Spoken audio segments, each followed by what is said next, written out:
Telangana irrigation and chief minister Chandrashekar Rao గారు, రజత్ కుమార్ గారు, మురళీధర్ గారు అటెండ్ అయ్యి the working arrangement between both the states is still continuing and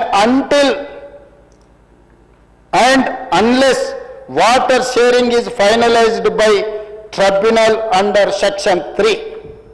ఇంకేమన్నారు తెలుసా అధ్యక్ష, ఈయన 2020 మళ్ళీ ఎవడొస్తాడా?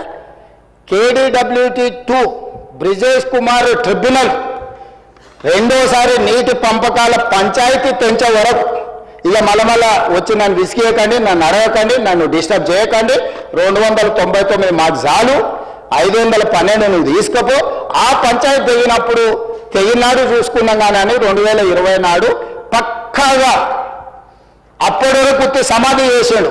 మళ్ళీ ఏమన్నా లేచొచ్చా కదా అని చెప్పి మొత్తం కాంక్రీట్ చేసేసాడు అధ్యక్ష. మొత్తం మంచిగా స్టీల్ సిమెంట్ వేసి గట్టి ఇంకా ఏం చేసినా కూడా మళ్ళీ బయటికి లేవకుండా కంప్లీట్గా కట్టేసాడు అధ్యక్ష. ఎప్పుడైతే ఈ రకమైన అరేంజ్మెంట్ దొరికిందో ఆంధ్రప్రదేశ్ వాళ్ళు ఆ ట్రిబ్యునల్ని తెగనిస్తలేరు అధ్యక్ష. ట్రిబ్యునల్లో వాదనలు వినిపించి ట్రిబ్యునల్లో కూడా నీటి కేటాయింపులను చేస్తే ఈ అరేంజ్మెంట్ దెబ్బతింటుంది అధ్యక్ష. ఇది 100కి 200% ఆంధ్రప్రదేశ్కి అనుకూలంగా ఇక్కడ సంతకాలు పెట్టవచ్చు. ఇప్పుడు ఒకవేళ మనం వాదిస్తే, మనం కొట్లాడితే, నేను ఇంతకుముందు చెప్పిన 490 TMCలకు మన ప్రాజెక్టుల ప్రకారం మనకు నీళ్లు వస్తే అది మొత్తం ఆంధ్రప్రదేశ్కి తీరని నష్టం జరుగుతుంది. అప్పటి నుంచి ఇక వాళ్ళు ఈ బ్రిజేష్ కుమార్ ట్రిబ్యునల్లో కేసు వాదించడం మానేసి కేసును వాయిదాలు వేసుకొని సంవత్సరాల కొద్ది కొనసాగిస్తున్నారు అధ్యక్ష.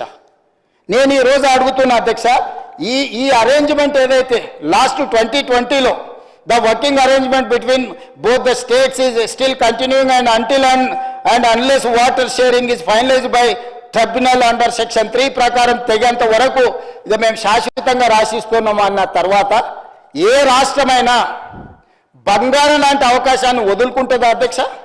దట్టు ఆంధ్రప్రదేశ్కు జలదోపిడిలో ఉన్న అనుభవము మనం అంచనా వేయలేదా అధ్యక్ష?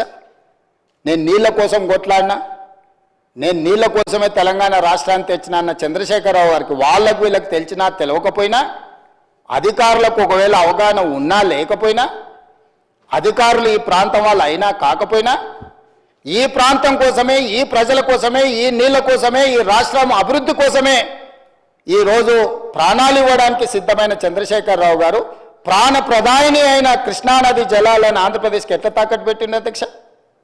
ఈరోజు అందుకే ఆంధ్రప్రదేశ్ ఎట్టి పరిస్థితుల బచావత్ ట్రిబ్యునల్ వాదనల్ని పూర్తి చెయ్యకుండా ఎంత వీలైతే అంత దీర్ఘకాలికంగా దీన్ని వాయిదాలు వేసుకుంటూ పోయి వాళ్ళు ఉన్న ప్రాజెక్టులన్నీ కట్టుకొని మా ప్రాజెక్టులు పూర్తయినాయి కాబట్టి ఒక్క సుక్క కూడా మీకు నీళ్ళు ఇచ్చేదే లేదు అని వాదించాలని వాళ్ళు అంటున్నారు అధ్యక్ష.